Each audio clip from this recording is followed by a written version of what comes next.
You're listening to Life Check Yourself with life coach, transformational leader, and dating and relationship badass, Marni Batista. Every week, you'll get the raw truth from top experts and real people on the important life and love issues you want to know about. So if you're ready to life check yourself in your relationships, your career, and the areas of your life that matter most to you, and you're not afraid to be called out on your stuff, then you're ready for what's next. Life Check Yourself with Robbie Kramer. Is he really into you, or is he just trying to have sex? Ladies, welcome. I am so excited because while we love Christopher Gillis, he is out on vacay with Dr. Emily, hanging out in Costa Rica. And I was like, we have to have like a manalist, a man expert to do a deep dive on our funny little TV program, The Bachelor. So Robbie is a dating coach. He's been a guest on the show before. He's just a regular guy with a fiance also. So, I mean, I have a lot of things that I want to talk about with you, but like overall, like what was your big picture takeaway about like, what can we learn from this crazy episode that was all about, shrimp and mean girls? What they call it, Shrimpgate? Shrimpgate, yes, Shrimpgate. Yeah. Oh man. So it's just so interesting. Shanae's approach, this aggressive, I'm out for blood approach. I can't possibly fathom that works long term. That sort of aggressive. I mean, even with him, somehow he doesn't really know what's happening, I feel like, behind the scenes, but she is just so aggressive towards him all the time. Like any guy who is kind of like grounded in his masculinity, I feel like that's going to be a turnoff down the road. It may be fun at first. Well, that's what I wanted to ask you, because I think so many women feel like, for better or worse, like their sexuality, there's a whole and I used to be one of those, like, I had like, a full figure at like 11. Right. And so I was like, oh, boys like me because they want to touch my boobs. You know what I mean? And so as I was growing up in adolescence, I had a story going on that I used my physicality to get attention. Right. And so I think a lot of women have that limiting belief, and that's because there's a moment in the show, for those of you who don't watch, where like she's not part of a date and she gussies herself up and just shows up and basically straddles him, and at first he's sort of like, and this is what I want to kind of break down, like at first this this sexy woman walks in, but it's like he's talking to someone else, and there's that moment of like, oh, I'm being approached, but I'm talking to someone else. And that seemed where at first I was like, oh, cool, Clayton. You're reacting in a way of sort of like, this isn't cool. So like that first moment, like what's that guy thinking, right? Like, yeah, you could tell he was a little bit, I don't know if it was uncomfortable, but just not super, his body language showed that he wasn't super excited to see her at that moment. He was preoccupied. He was talking with someone he was enjoying talking with. I forget who it was exactly, but and she had a history of interrupting and doing that sort of thing. So I can only imagine from his standpoint, he was kind of like, oh my God, here we go again. And I think he's obviously attracted to her. She's beautiful and he likes what he sees. Right. But I just feel like her energy of like just this pressure all the time can't work long run. I just see that like it's just too much. There's no way that he's going to be able to feel like he's investing in the relationship because she's doing all the investing. She's doing all the work, right? And that's what's really interesting. And so at the beginning, he's sort of like, whoa. But then, as we say, his little head starts doing the talking, right? And he's like, oh, wait, okay, bye, nice person I'm talking to. And he gets completely thrown off. And that's what I want to talk about, because I think that when you lead with sex, you might get the short-term result. Like, if you're the woman who like, hits up the guy and says like, hey, at 9:30 at night, like, why does that not work for the long term? So the long run, it just, you might, as a guy, you're probably going to say yes to that, to Invitation. that immediate Yes. invitation, right? But those invitations quickly lose their value because you don't feel like you're having to do anything. You're just like, all right, well, we value things that we have to invest in, things that we have to put effort into. And if it's just coming so easy, it just doesn't, it very quickly burns out.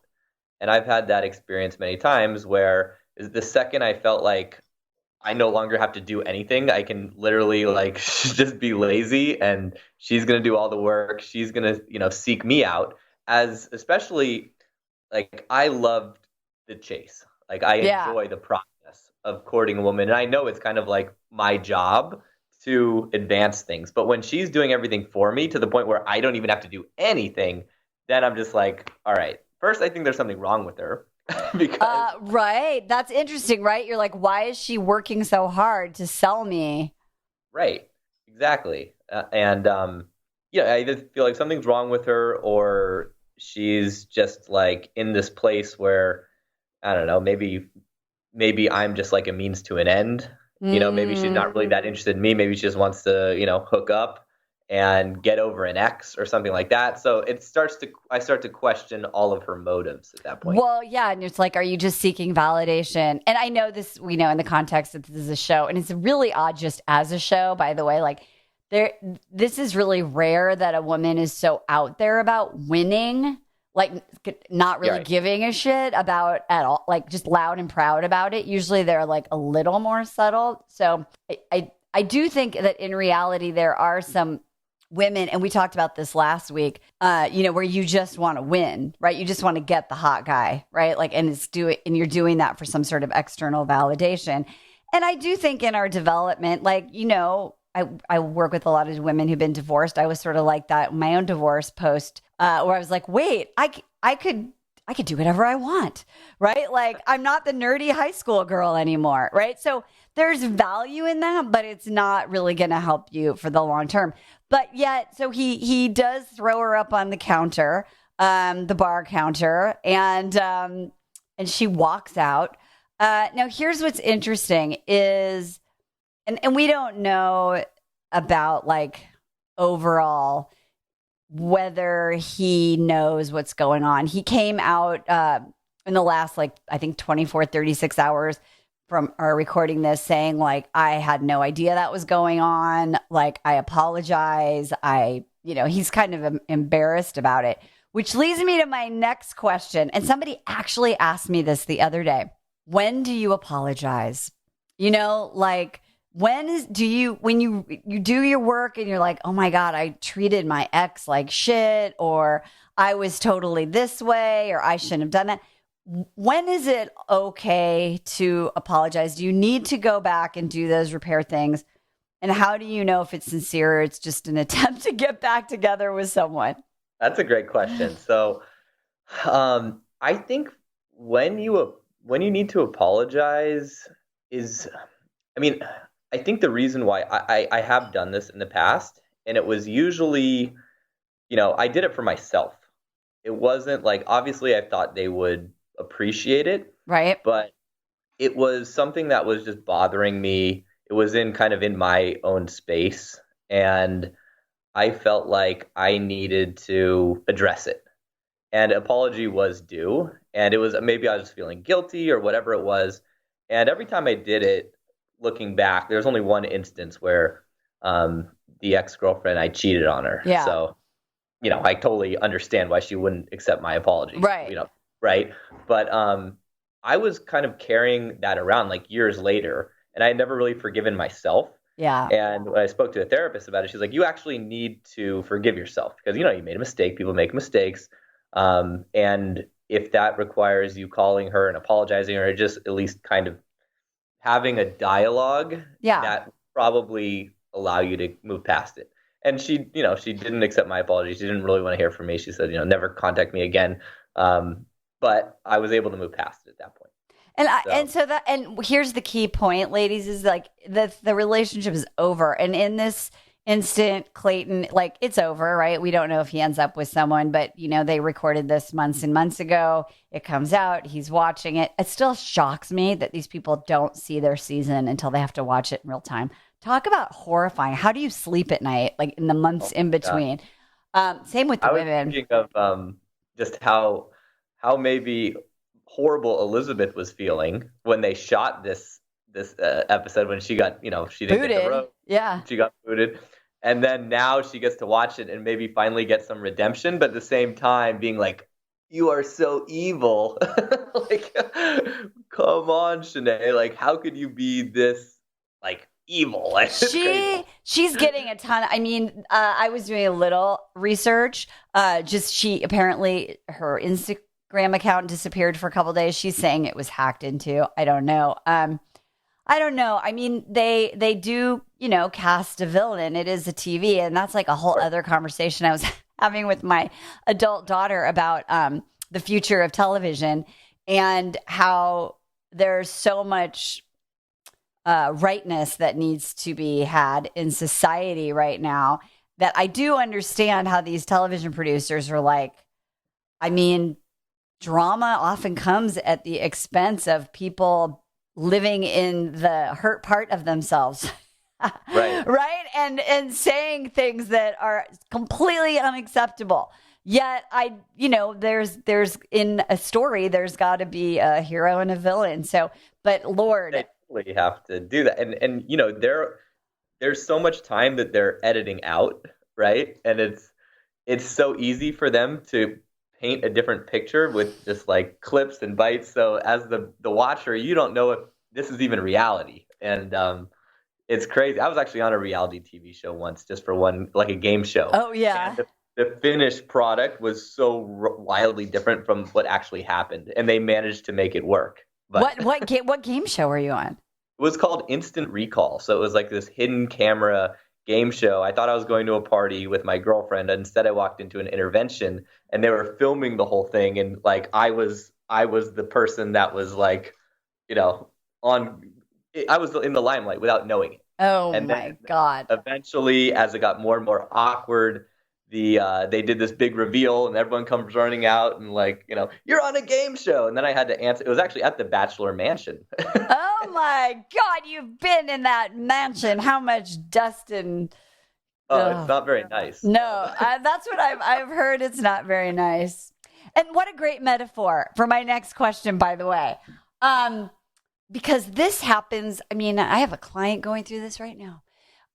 When everyone else says, this guy is no good for you, or everyone else is like, I think you could do better. And you are the person who cannot see it. And I, again, like there's how many women saying, this person isn't kind, and, or this person, isn't the way that they are with you, with other people. Why do men do that? Why do women do that? Why do we not see it when everyone else can? And what do we do about it? I think we're blinded by attraction, which is a way stronger emotion than logically what's good or bad for you in the long run. Because attraction is like, it's here, it's now, it's the only thing that really matters in the beginning. And there might be a million red flags and like every reason why you should stay away from this person. But attraction, even, that can make you just want them more. It's like the quintessential story of the mom telling, or the dad saying to the teenage girl, to his daughter, like, you're not allowed to date that guy. What does she do? She runs and dates the guy. Right. By saying that, I don't think you're helping your cause. I don't, unless many, many people say it, kind of like what happened, where all three of the girls came up and said that, Shanae was rotten. And he was already kind of like, what's going on with her? Maybe that could sway him a bit, but still it could just likely push him towards her even more. So it's not a great strategy in my opinion. Do you think, based on what you observed, do you think Clayton has a ton of self-confidence and self-worth? Can you tell? That's a really good question. I think he's confident. I think he's a good dude. Yeah. And I think he's pretty well spoken. Like I was impressed because either he is or the show's doing a really good job of making their Bachelor look good. Right. But I feel like he's well spoken. He does come across very sincere. They're always like hammering, he's so sincere, he's so sincere. So I'm like, okay, yeah, the guy's sincere. I think he's, I really couldn't find a lot that I have to say like bad about him, but I don't totally like buy into who he is yet. And they keep showing this future clip of I'm so broken, which that's like so ridiculous to me because I'm guessing what it is. It's like, why am I having sex with all these beautiful women? I'm so broken. That's what they want. So here's my theory. Theory. He is making up. He in his little who self is still the fat kid, and he's like all these pretty girls. Think he was fat. He was overweight. I think he was overweight. No, I went back and I listened to that again because I was a fat kid. Yeah. And I wanted to hear the exact words he said. And he never said he was fat. He said, I didn't like my belly and I didn't have a six pack. And he said he wasn't gaining weight like the other kids. So what I think was going on is he was actually just skinny. He was small. Right. He wasn't showing abs, so he wasn't like a big, strong, buff guy. But because I was a fat kid and I had like insane fat issues for a really long time. But I think that was slightly different. And so I was like, yeah, whatever, bro. You didn't have a six pack. Cool story. Like I was actually fat. So I was like, I don't But so you get it. So wait, because I don't know if you saw this episode and I'm sure you don't want to go back, but a couple weeks ago, they basically did forced fake therapy and they all did you see it? Okay. Yeah. So he's saying that. So here's my thing, but I think he has shame, like he has not good enough shame that is lingering. Right. And it was just mental and I think this is so great because I think women get so caught up in that guy who looks so great, right? He's the buff guy, like he's the college athlete, he's a professional athlete, right? And we forget that we're all human, right? So I just think that like you had your issues from that other physical self. And I think that he is just like, wow, I can't believe all of these amazing women are so hot, want to bang me, and I don't have to do anything. Like you were talking about. And Chris Gillis used to share this story, and I'd love to know if he said there was one woman back in his days when he was not his best self, and every Sunday he would watch football, and like clockwork, this woman would call, and she'd be like, hey, what are you doing? I was thinking of bringing over some Chinese food and like watching football. And he was like, if you bring me the food and you come into the cave, I'm going to say yes. Totally, right? Right? And so I just wonder if why he feels like so broken is because he's acting out of trying to fulfill this like need for validation or this need to like, make up for lost time. That's just my like gut. I don't know. Yeah. I mean, there's definitely, just to want to go on The Bachelor in the first place, right? That's, there's some, like, I get it. I spent like many years just trying to bang every woman I could, right. Just, like living like Dan Blazarian lifestyle. And I'm really glad I did it because now it's out of my system and I'm very happy in a monogamous relationship now. But I definitely think that has to be going on for someone to want to go on the show on some level, to experience this insane amount of abundance where all of these women are just like, take me, choose me, please, please, please. Like very few guys ever get to experience that.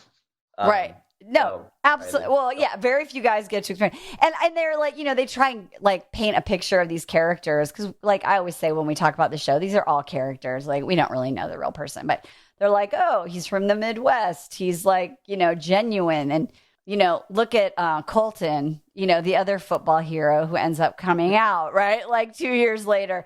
So it's like, we're all, that's what I love about the show is that the lens of like who you really are, no matter what kind of manufactured scenario they're creating, your humanity is still coming out. Okay, here's my other question. So we talked about what's attractive. And I oh God, what's her name? What's the pilot's name? Oh, Rachel. Rachel, yes. Okay. Yeah. Rachel, so they have this great time. So Rachel is a pilot. She's like a flight instructor. She's attractive, like seems pretty cool to me. And he's like, wow, why are you on the show? Why are you single, basically, right? Why are you single? Yeah.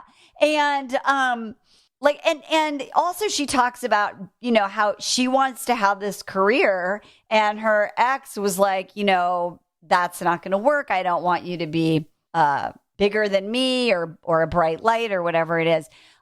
Why are guys turned on by fiercely independent, like women that have goals? Because I think a lot of our listeners have a story of like, I'm too intimidating, I'm too much. But Clayton is like, wow, I'm really intrigued by this person. Well, I think so. Why are we attracted to that? Yeah, what's attractive about that? Because I think women don't understand that that's attractive. I think like I love that. I find that very attractive. I think that the only guys who don't find that attractive have their own insecurities where they feel like I'm not enough, and if she shows me up, then how could I ever, like, if I can't be the man in the relationship and at least kind of do the career thing, if she outstages me in that, then there's nothing left for me. So I think it's only those guys who can't handle that and who can't hack it. So I think everyone else should be attracted to that. Yeah, totally. Well, yeah. And I was imagining Rachel like out with the boy. Like imagine, right? You're out in a social situation. There's this couple and you're like, hey, and then, the woman, you're like, what do you do? And she's like, oh, I'm a pilot. Everyone's going to be like, oh my God, no way. That's so cool. Like, right? And the guy's just sitting there like, well, I sell medical supplies, I'm over here too. Right, exactly. And so I can sort of understand. We don't know anything about her ex, but I could see how that could happen, right? Because there's just not very many young, attractive, or just period women pilots, right? Or women in aviation. So Clayton is super, super attracted. Do you think of the relationships that you saw that weren't psychotic or mentally unwell? I think there's also Teddy. Like she talks about like Teddy. Yeah. What did you like about Teddy? I love how Teddy doesn't have any sort of chasing energy that a lot of the other women have. She's just like, here I am. They had the initial spark right off the bat in the first episode.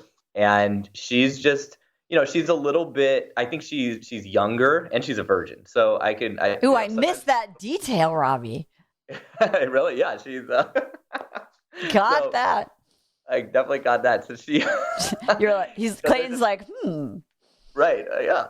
I don't think he knows that though. Oh, he doesn't know that. Yeah. Wow. That makes, so I wonder if she makes it into the old fantasy suite situation. Yeah, I feel like she does, but later. But so he doesn't know that as far as we know. And the only time she ever expresses any insecurity, she's like, yeah, you haven't really been hanging out with me. Like, I don't know if you're still interested or not, but she's never, like, he initiated the first kiss with her, which I thought was a big deal because so many of the women just like lunge at him. Yeah. Like, the kiss are like, it was something I really needed to do, or they're like making corny jokes. It's like cringy, like pickup line stuff. Right. And I'm like, if he wants to kiss you, he's going to kiss you. Like, and he's going to like it more that he had to like make that happen, especially like given the scenario and the framework. If you're making all the moves for him, like come on, it's just such a bad strategy, as I was mentioning earlier. But so yeah, I love how she's just playing a very much like, here I am, I think you're awesome, but you gotta make it happen, man. So I love that.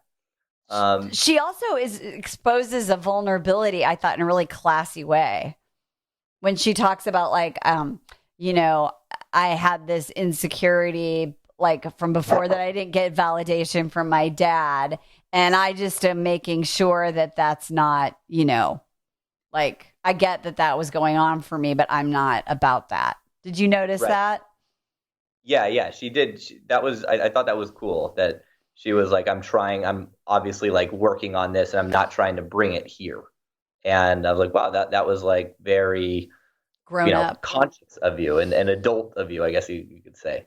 So I really like that. And I think that's a different, and I think like if I could, if we were, did you watch American football? Do you like football? Yeah. Okay. Do you remember John Madden? He just passed away. Of course. Right? Yeah. Okay. He used to do he was the first to, I'm older than you. He used to do the first to do the X's and the O's on CBS. But anyway, if we were going to go back, I would say that would be a highlight of, people should watch that over and over again of how do you share like your stuff in a classy, dignified way without putting it out there or without and this is what she did that most of these women don't do. She said it in a way without painting herself as a victim. Like, my dad, and I was, it's just like, yeah, I have some shit and I'm trying not to bring it here and I'm just aware of it, which is like, I thought that was great. And he how do you feel about how he responded to that?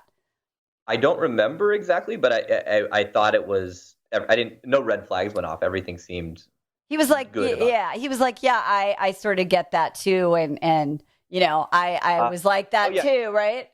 Mm-hmm. Oh, he's like, yeah, I grew up in a household of boys as well, and we didn't really share emotions very often. Or maybe that was a different woman who came and said that to him. But there was, I felt like he does a pretty good job of being vulnerable and listening. Like all the women on the show, there's like, I feel so heard, I feel so validated. He's definitely doing that right, I think. Well, I know, and what's so funny is that's a leftover from last season with Michelle, where her whole beef was like, I'm not being seen by, and so there just is this, I don't even know what you call that. It's this universal situation where these women who are on this show, it's really important to be seen.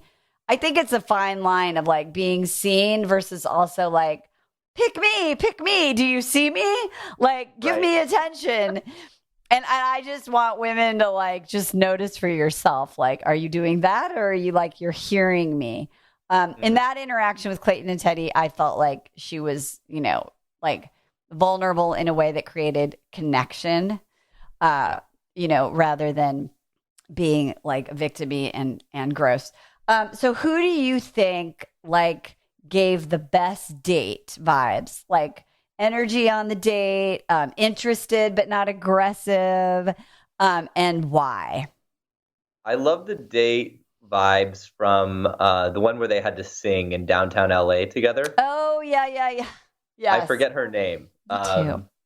She's shorter, like half Vietnamese, half. Yeah, what was her name? I can't remember. We're bad at names here this week. Okay, but that's fine. Yeah, everyone knows who I'm talking about. Yeah, if you watch the show.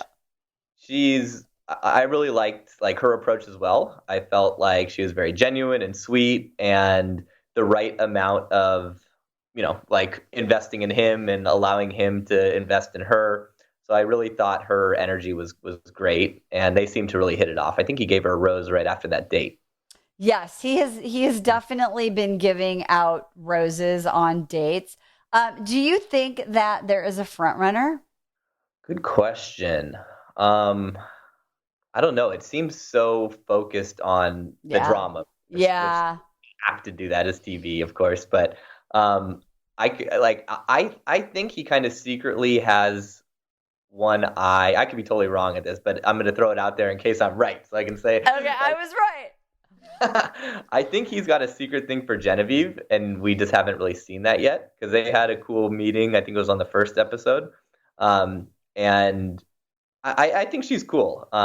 She seems very much to be like just doing a good job of handling all the drama that's going around her and knowing when to like step in and not.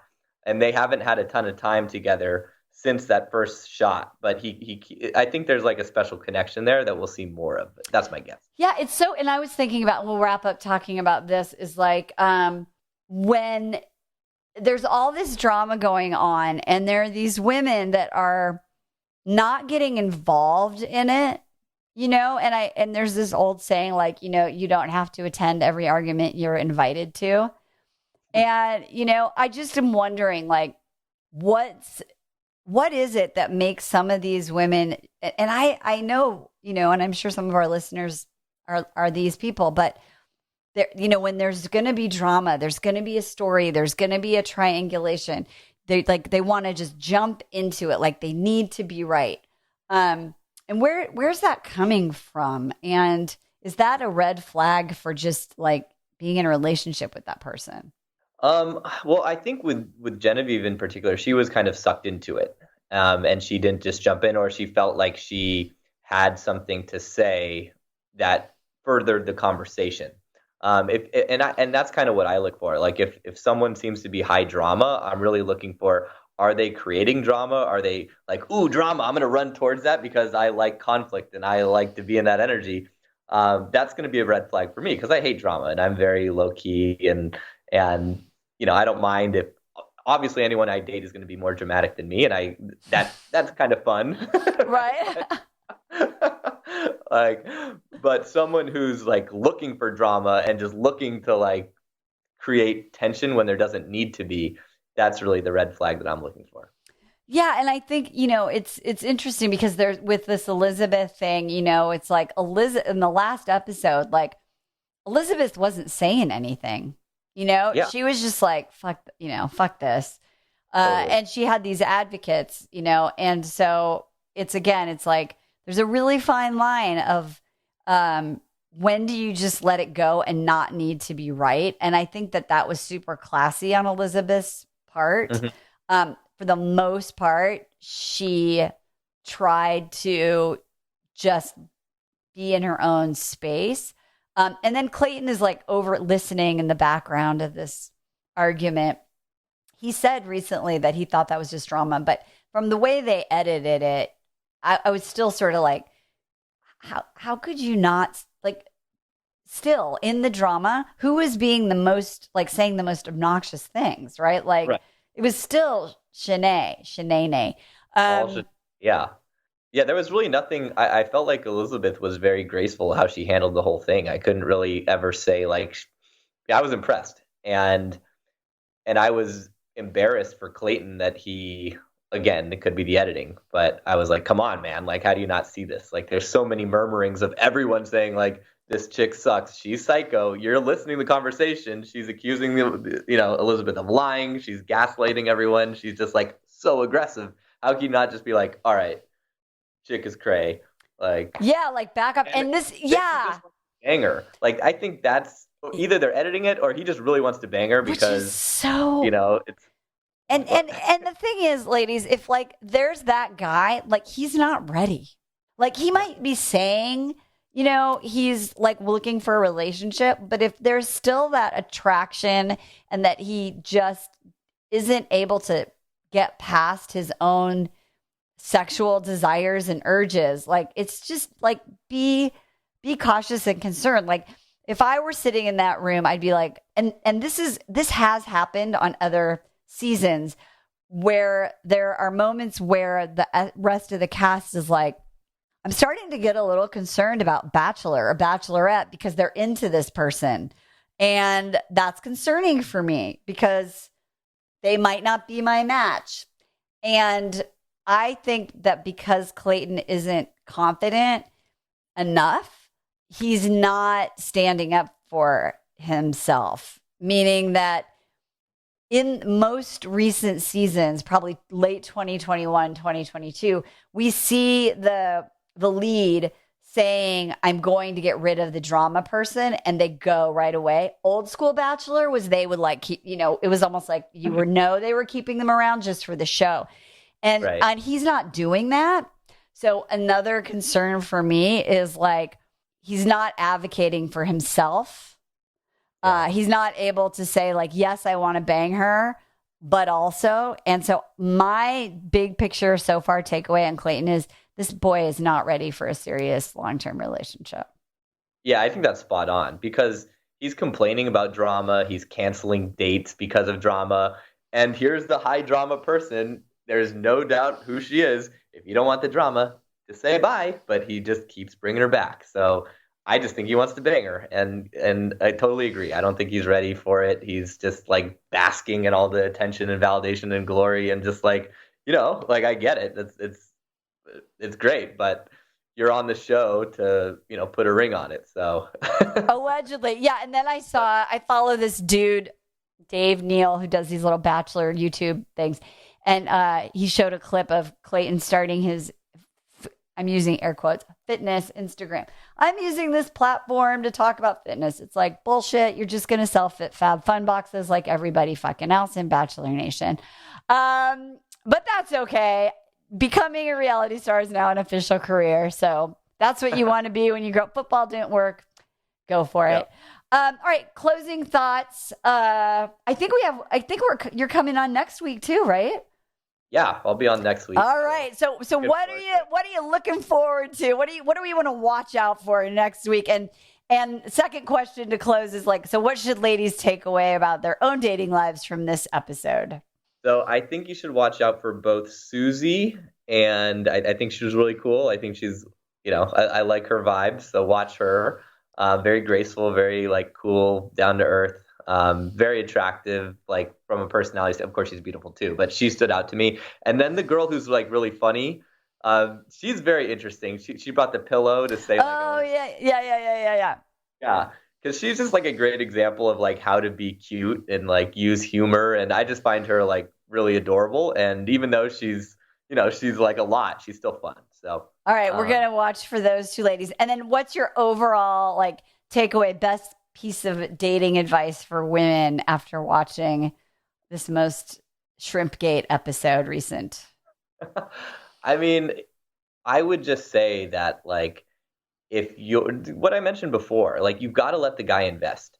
If you don't give him that opportunity to invest, he's going to lose interest. And I can't tell you how many times in my dating past, I just, I got bored or I lost interest just because like she took away the chase from the very beginning. And I'm not saying you have to play games, but you don't want to just like throw yourself at the guy and be like, you can do anything you want. I'm going to be waiting for you. Because then you can't respect someone that's behaving that way, right? Like if they have no boundaries, it means they have no self-respect.